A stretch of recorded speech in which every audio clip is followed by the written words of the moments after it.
Hello मेरे प्यारे बच्चों, आज हम यहाँ पर हैं आपके साथ लिविंग वर्ल्ड का सेकंड लेक्चर लेके। ठीक है, कल के लेक्चर में हमने डिस्कस किया था लिविंग वंस की जो प्रॉपर्टीज़ हैं, जो करेक्टर्स वो शो करते हैं, वो डिस्कस किए थे बेटा जी हमने। ठीक है, फर्स्ट करेक्टर कौन सा डिस्कस किया था हमने? ग्रोथ, बिल्कुल ठीक। सेकंड करेक्टर कौन सा डिस्कस किया था हमने? ग्रोथ के बाद मेटाबॉलिज्म डिस्कस किया था। ठीक है, आज बारी है हमारे पास थर्ड करेक्टर डिस्कस करने की, जिसका नाम है क्या बेटा? रिप्रोडक्शन। क्या है जिसका नाम? थर्ड हमारे पास आ जाएगा रिप्रोडक्शन।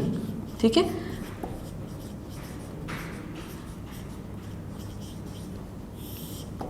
आइए इसको डिस्कस करते हैं। रिप्रोडक्शन क्या है, तो आप बताएंगे मुझे कि रिप्रोडक्शन में होता क्या है। हम कहते हैं कि ऑर्गेनिज्म रिप्रोड्यूस कर रहा है, ये ऑर्गेनिज्म रिप्रोड्यूस नहीं कर रहा है।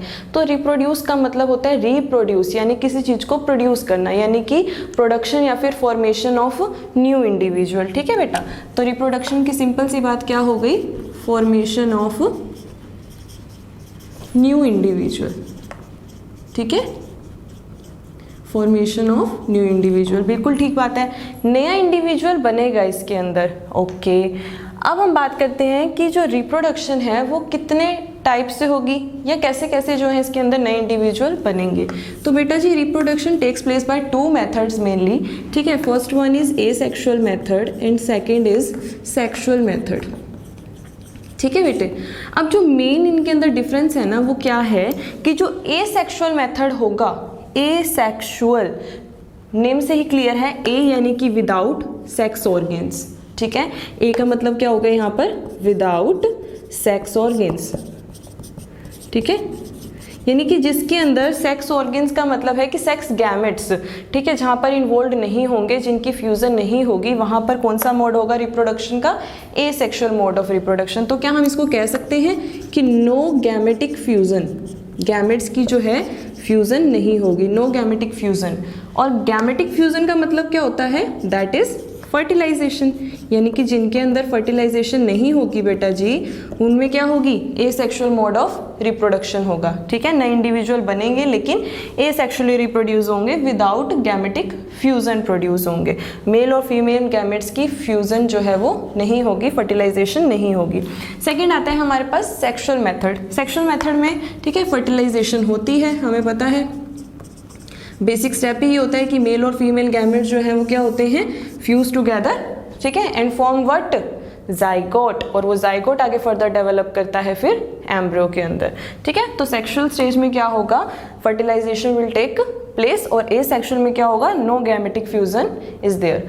तो ये क्लियर हुआ एसेक्सुअल और सेक्सुअल के अंदर बेटे जी। ठीक है, अब सेक्सुअल के अंदर क्या होगा? मेल और फीमेल गैमेट्स जो हैं वो फ्यूज कर रहे हैं, यानी कि दोनों के कैरेक्टर्स आ रहे हैं, यानी कि जो थर्ड इंडिविजुअल प्रोड्यूस होगा उन दोनों से, जो जाइगोट बनेगा फ्यूजन से, उसमें क्या होगी बेटा जी? वेरिएशन आएगी। तो यानी कि सेक्सुअल जो है वेरिएशन के लिए बहुत इंपॉर्टेंट है। ठीक है, तो हम कहेंगे कि सेक्सुअल रिप्रोडक्शन जो है वो क्या है? Leads to what? वेरिएशन। ये बहुत इंपॉर्टेंट बात है बेटा जी। ठीक है, sexual reproduction leads to what? Variation. Sexual reproduction में वेरिएशन होगी। और एक अच्छी बात, इंपॉर्टेंट बात, खास बात, कि वेरिएशन ही तो है जिससे इवोल्यूशन होता है। ठीक है, तो variation is used as the raw material for evolution. तो वेरिएशन को हम किसके लिए यूज करेंगे? इवोल्यूशन के लिए यूज करेंगे। ठीक है, वेरिएशंस होंगी तभी तो इवोल्यूशन होगा। हमारा इवोल्यूशन कैसे हुआ? काफ़ी वेरिएशंस आई एप्स के बाद, फिर ठीक है चलते गए, तो उसके बाद हमारा इवोल्यूशन हुआ। तो वेरिएशन से ही इवोल्यूशन अराइज होता है। इतनी बात क्लियर है बेटे? इसको पॉज करके हम क्या करेंगे?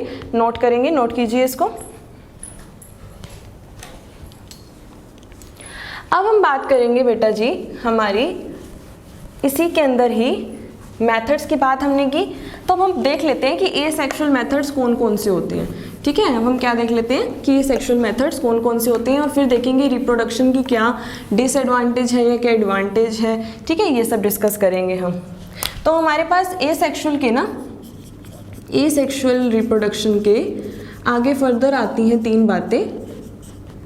ठीक है, क्या क्या बेटा जी? फर्स्ट आती है कि एसेक्सुअल रिप्रोडक्शन जो है वो स्पोर्स से भी होती है। ठीक है, दूसरी है एसेक्सुअल रिप्रोडक्शन जो है वो बर्डिंग से भी होती है। ठीक है, तीसरी बात आई कि एसेक्सुअल रिप्रोडक्शन जो है वो फ्रेगमेंटेशन से भी होती है। और सबसे ज़्यादा बाय रीजनरेशन भी होती है। ठीक है, हम ध्यान मेनली आज इसी पे ही देंगे, रीजनरेशन के ऊपर, इसको समझेंगे। एक एक एग्जांपल देख लेते हैं हम, बाकी हम जैसे जैसे हमारे चैप्टर्स आगे चलेंगे उनमें हम इनको डिटेल्स में पढ़ेंगे बेटा जी। ठीक है, तो स्पोर्स में हमें पता है फंजाई के अंदर होती है रिप्रोडक्शन, बर्डिंग से हमें पता है यीस्ट और मोस्ट कॉमन एग्जाम्पल दूसरा कौन सा बेटा जी, हाइड्रा। ठीक है, यीस्ट और हाइड्रा के अंदर। फ्रेगमेंटेशन में किस में होती है, स्पायरोगायरा। ठीक है, स्पायरोगायरा क्या है बेटा जी, it is a filamentous algae. लो जिसके नाम में भी फिलामेंटस आ गया। ठीक है, फिलामेंटस एल्गी। और रीजनरेशन को हम अच्छे स्टडी करेंगे, पहले आप वीडियो पॉज करके इतना नोट कीजिए। ठीक है, तो हमने जो डिटेल में डिस्कस करना है वो है हमारा रीजनरेशन। ठीक है बेटा, तो हमारे पास दो टाइप से होता है, एक होता है खाली रीजनरेशन। ठीक है, एक क्या होता है, खाली रीजनरेशन। ठीक है, और एक होती है हमारे पास ट्रू रीजनरेशन। क्या फ़र्क है दोनों में, बता सकते हैं? खाली रीजनरेशन और ट्रू रीजनरेशन के अंदर क्या डिफरेंस है बेटे? बहुत अच्छा डिफरेंस है इसके अंदर। जो रीजनरेशन है, जो क्या है बेटा जी, रीजनरेशन है ना, इसके अंदर खाली जो लोस्ट पार्ट होगा वो दोबारा रीजनरेट होगा। समझ रहे हो मेरी बात? रीजनरेशन में क्या होगा, जो लोस्ट पार्ट है वही दोबारा रीजनरेट होगा। जैसे मोस्ट कॉमन एग्जांपल आपको पता है, हमारी जो हाउस लिजर्ड होती है जिसको हम हेमीडेक्टाइलस बोलते हैं, उसका जूलॉजिकल नेम क्या है हाउस लिजर्ड का, हेमीडेक्टाइलस। तो वो क्या है हमारी, उसकी जो लिजर्ड की जो टेल कट हो जाती है वो टेल दोबारा से आ जाती है। ऐसा तो नहीं कि वो जो कट टेल दोबारा पड़ी है उस टेल से दोबारा से एक लिजर्ड बन जाए, ऐसा नहीं होता। तो खाली रीजनरेशन जो होता है इसके अंदर क्या होगा, जो लोस्ट पार्ट है वही दोबारा से रीजनरेट करेगा। ठीक है, ओनली लिख लेंगे इसको, लोस्ट पार्ट इज रीजनरेटेड। ठीक है बेटा जी, और एग्जाम्पल लिख लेंगे हम क्या इसका, वॉल लिजर्ड की जो टेल होती है। ठीक है बेटे, आगे रीजनरेशन समझ। एक होता है ट्रू रीजनरेशन। अब ट्रू रीजनरेशन क्या है, रीजनरेशन मैंने पढ़ लिया।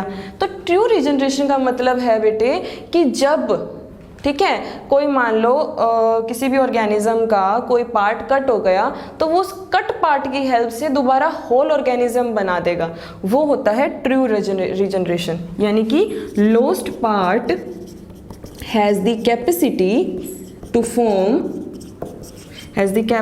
To form whole organism. ठीक है, दोबारा से होल ऑर्गेनिज्म, पूरा ऑर्गेनिज्म बनाने की कैपेसिटी रखता है जो हमारा लोस्ट पार्ट होता है इसके अंदर। ठीक, और इसका एग्जांपल हम पढ़ेंगे आगे चल के। यहाँ पे हम ओनली खाली नेम पढ़ लेंगे, प्लेनेरिया, और इसके बारे में थोड़ा सा बता देती हूँ आपको मैं कि प्लेनेरिया जो है वो इस तरीके से होता है।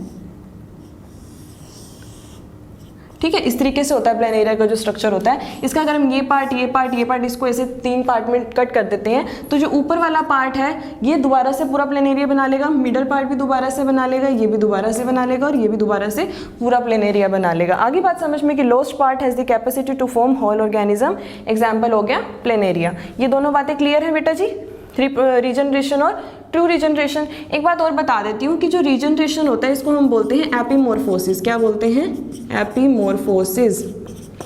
ठीक है, और ट्रू रीजनरेशन को हम बोलते हैं मॉर्फोलेक्सिस। क्या बोलते हैं, मॉर्फोलेक्सिस। इसको बोलते हैं एपीमॉर्फोसिस और इसको बोलते हैं मॉर्फोलेक्सिस। ठीक है, वीडियो पॉज करके नोट करेंगे। ठीक है बेटा जी, अब हम ये देखते हैं क्या रिप्रोडक्शन डिफाइनिंग प्रॉपर्टी है लिविंग ऑर्गेनिजम्स की, कि जितने भी लिविंग ऑर्गेनिज्म है सब रिप्रोड्यूस करते हैं, या अगर वो रिप्रोड्यूस करेंगे तभी उनको हम लिविंग ऑर्गेनिज्म बोलेंगे? नहीं बेटा जी, ऐसा नहीं है। ठीक है, एग्जाम्पल हमारे पास बहुत बढ़िया हैं, जो स्टेराइल ह्यूमन कपल्स होते हैं। ठीक है, स्टेराइल जो ह्यूमन कपल्स होते हैं, स्टेराइल ह्यूमन कपल्स का क्या मतलब है, यानी ऐसे कपल्स जो फर्टिलाइज नहीं कर सकते तो स्टेराइल ह्यूमन कपल्स हो गए।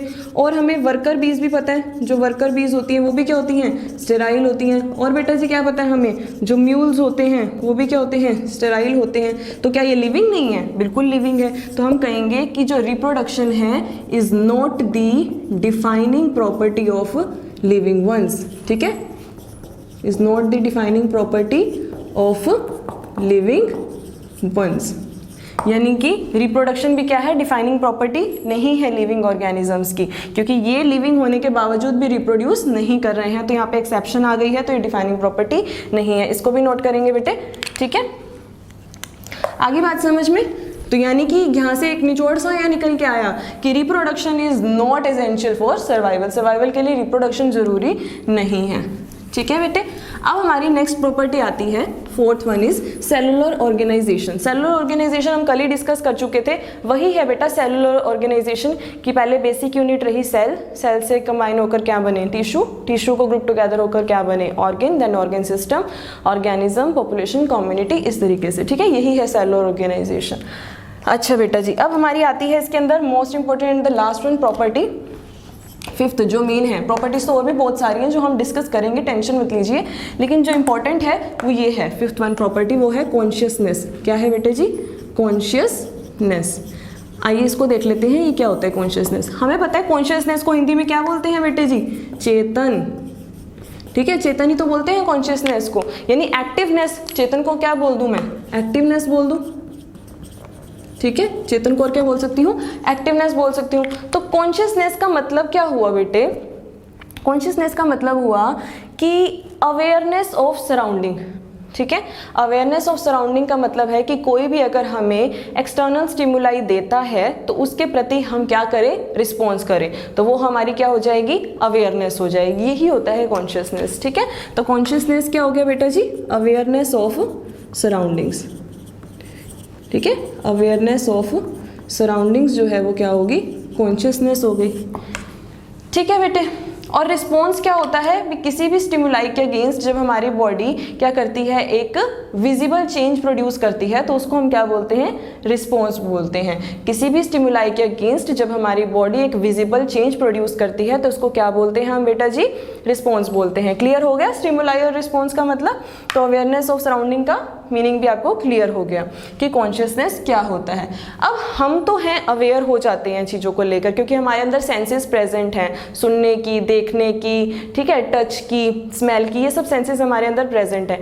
इन सेंसेस के अलावा भी हमारे अंदर बहुत सारी सेंसेस बेटा जी प्रेजेंट होती हैं, इन 5 मेन सेंसेस के अलावा, ठीक है। वो कौन सी हैं, जैसे कि मान लो मैंने लेक्चर शुरू किया आपका, ठीक है, और लेक्चर के एंड में मैं कहती हूँ कि मैंने आपको 5 मिनट पढ़ाया सिर्फ, तो आप ये थोड़ी बोलोगे कि आप सोचोगे कि नहीं 5 मिनट तो नहीं पढ़ाया, उससे ज़्यादा पढ़ाया, तो यानी कि आपके अंदर क्या है, सेंस ऑफ टाइम भी है, ठीक है। इसी तरीके से आपको भूख लगती है तो आपके पास सेंस ऑफ हंगर भी है, प्यास लगती है, सेंस ऑफ थर्स्ट भी है, तो और भी बहुत सारी ऐसी सेंसेस हैं हमारे पास, ठीक है। तो ये मत बोलिएगा किसी को कि हमारे पास सिर्फ 5 ही सेंसेस हैं, ठीक।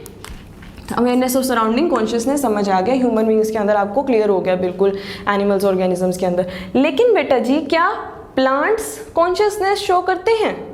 हाँ जी बिल्कुल करते हैं। आपने एक प्लांट का नाम सुना भी होगा जिसको हम बड़ा कॉमन से जानते हैं कि छुई मुई, छुई मुई तो सबको पता है, ठीक है। अब इसके मैं आपको बहुत सारे नाम बताऊंगी।